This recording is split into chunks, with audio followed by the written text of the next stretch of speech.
All right, so Frank, can you tell us a bit about yourself, your life, who you are, what you love to do? Yeah. Well, I'm Frank, as you know. I have had an interest in various aspects of life. Okay. I like sports. I like working with people. Do you play any sports or anything? I play tennis. Okay. Yeah. Very nice. And I enjoy it. I enjoy training. I think I want to play tennis at the age of 85. Wow. Yeah, that's my desire right now. Wow, that's a lot of love for tennis then. I know. Very nice. I've been in the education system for almost 33 years. Wow, that's long. Quite long. Older than I am. It's funny that somebody said the last time when I said I've been in education for 32 years. They said, "Why did you start as a baby?" Because you don't look at that. You don't look at that at all. The person didn't lie at all. Okay. That's basically. That's very nice. So you were trained as an educational consultant. I was trained as an educationist. I did chemistry. Okay. And then trained as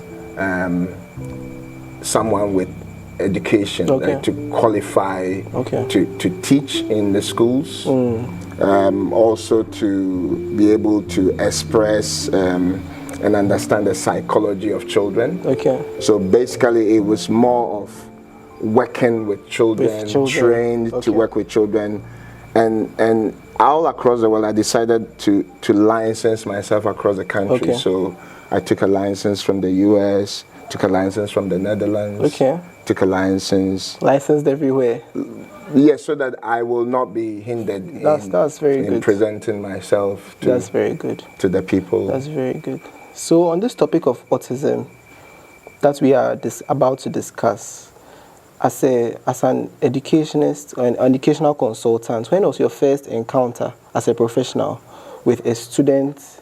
Because you teach in a regular, I'm sure over a span of years you've taught in the regular schooling system. When was your first encounter with a student with this autism spectrum disorder? I think looking at it, because I started teaching, with this question I have to be specific, because I started working in education back in my home country. Okay. And I realized that there were certain type of students who behaved,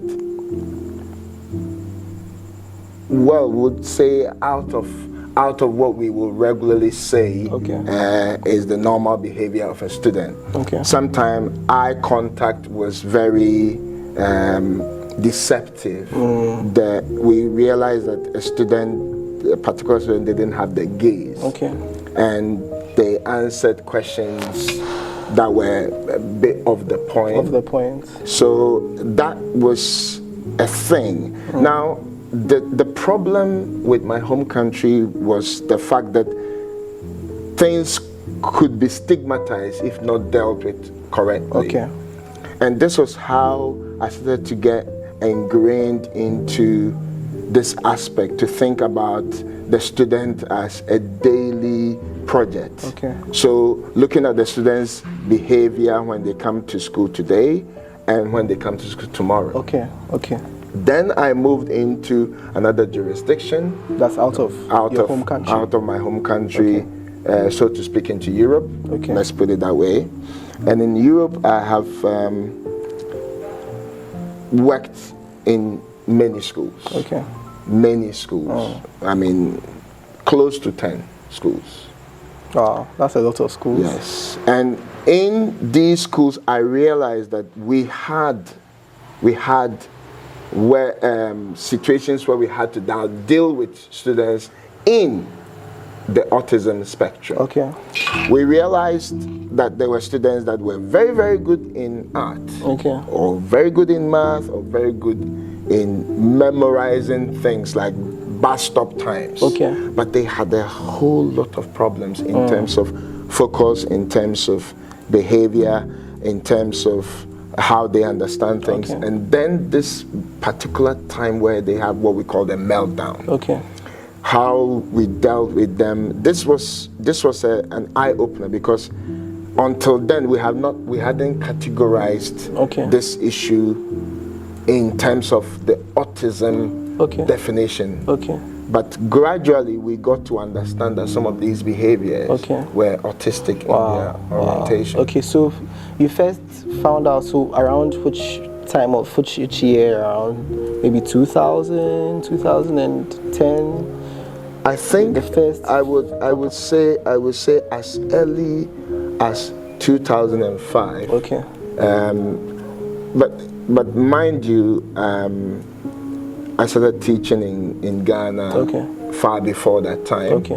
And the what I told you about stigmatization and other things, people didn't want to talk about the fact that somebody is not behaving according to that. Okay, sorry to cut you, but then in 2005 you were in Europe when probably there's less stigma with autistic kids, and that's where you realize that they have good drawing skills and some special traits. Okay, that's very interesting. So what were your impressions? I mean, was it part of your training or was it your colleagues who were also other regular teachers in the school system? Was it ingrained in the training to have to prepare teachers to see these kind of special kids in schools? Yeah, that's a very good question. We have special needs educators. That's people who specifically train to handle these cases. People like us have the training for regular school, but me per se, I actually decided that I was going to train myself to actually get a certificate to help me to understand this thing more. So that means that, I mean, you are part of the minority who actually take the pains to, actually find out more about this special case. That means in the other regulars, the other teachers are really never prepared for situations like this, for them to be put into the school systems.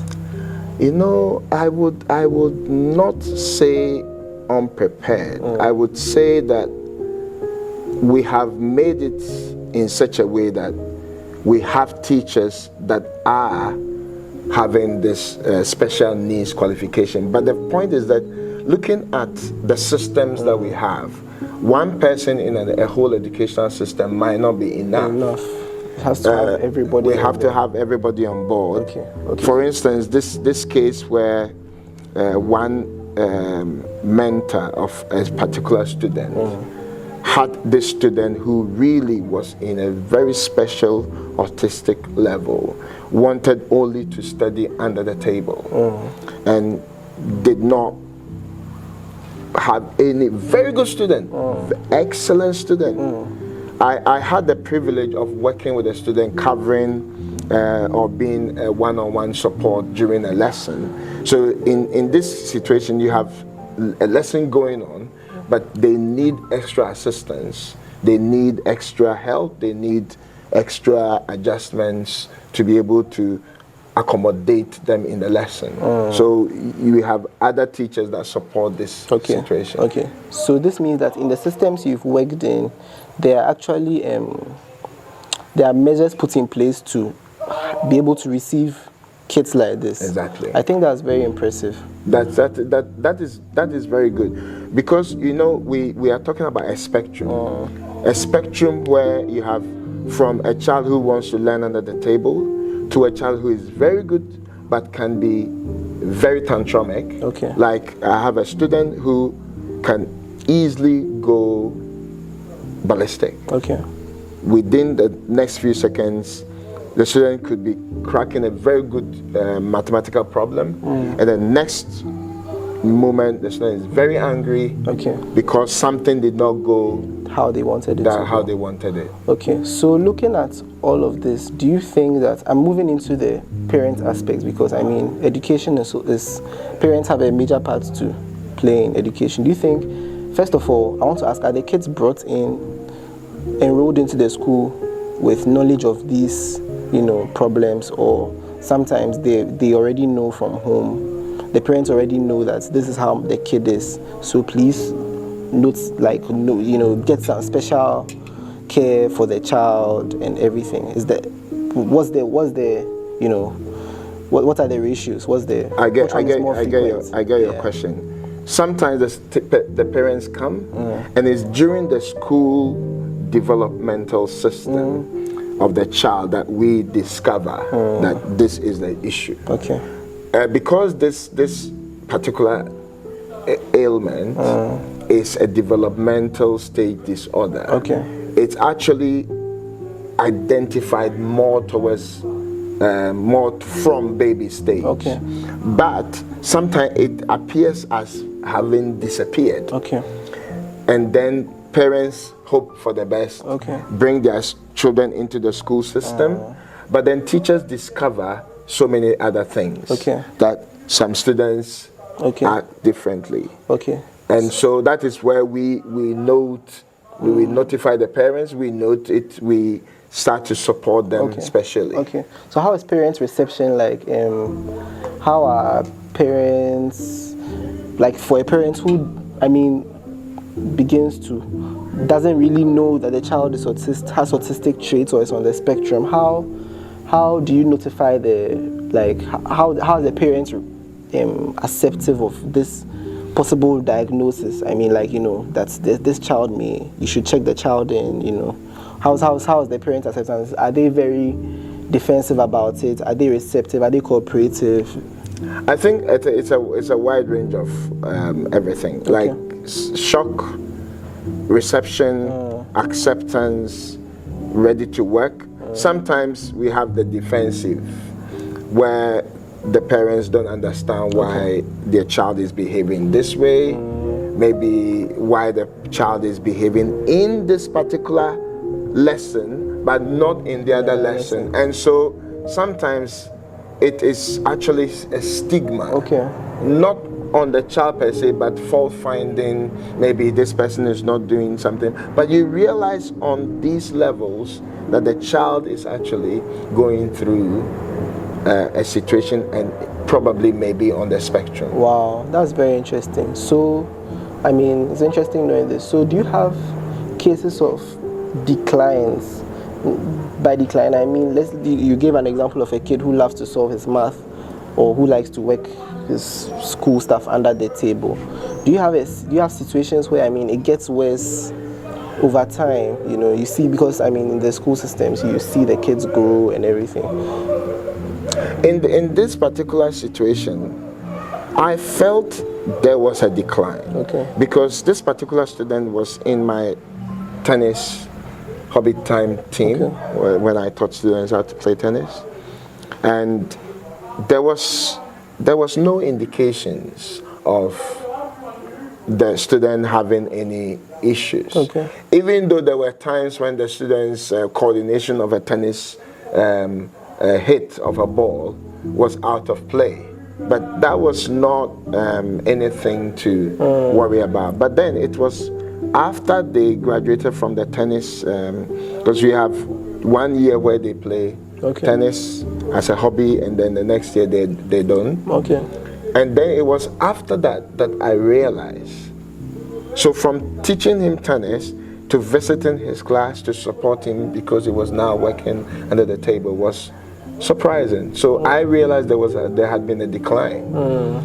And I realized that the support systems that we probably needed to ascertain and to discover what was going on were probably not in place at that time. Have you seen the system gets better? Do you think the system has taken note of these things and has tried to improve? Or there's been has there been a decline? What's the I think that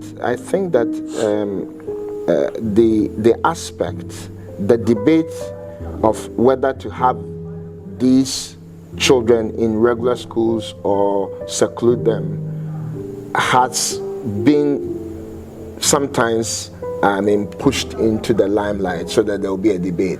But I am of the point that the moment you seclude these students, you have actually desperately destroyed a very important part of them. I still feel these students should be in the regular system. Okay. I think that I have seen improvements in certain places, because we have what we call the mapping system. We are able to map out behavioral traits. We are able to map out how these students are progressing. That's a well organized, that's a well structured system. Well, I mean, we see all the loopholes, but if you look at it from behind and the developments that we carry on over the years, we see that it's a well-structured system. And I mean, I'm saying it's well-structured because I'm looking at it from the outside, where I am in Ghana. I mean, we are shooting from Ghana, and I mean, you look around, and I mean, from the other interviews, you realize that there's really no room for these kids in our system. And I mean, it's very impressive to hear that elsewhere there are measures put in place. You have map charts and everything to advance. So, Frank, I would love to ask, this is one of my final questions. I would love to ask, have you been able to follow through with any of these kids, after school life, what they became, and are they faring well? It's a spectrum, so you can't really say that all the kids who went through the normal system turned out to live normal lives. This could be also the other way. So what are your observations on this question I'm asking? I had a student who not only was in the autism spectrum, but also had a problem with growth. Like, he was growing very, very very tall, very fast, and was diabetic. Wow. And it was very, very interesting. I must say, up to today, I tried to see whether was it autistic, or was it autism, or was it the diabetic component that was putting pressure on his behavior. But I could see a student who really wanted to behave, but still had the problems of behavior, still had this attention or autistic behavior, had meltdowns. But I think it was probably more of the aspect of pressure, but the diagnosis or how you would see an autistic student was clear. I saw that he had grown, probably say out of it. He's doing very well right now. He went into sports. Wow. He went into basketball. I also have this particular student who was doing his math under the table. Information that reached me was that he seems to be much of a solved situation. There was an improvement in his state of affairs. So that's I think that's very positive. That's very positive.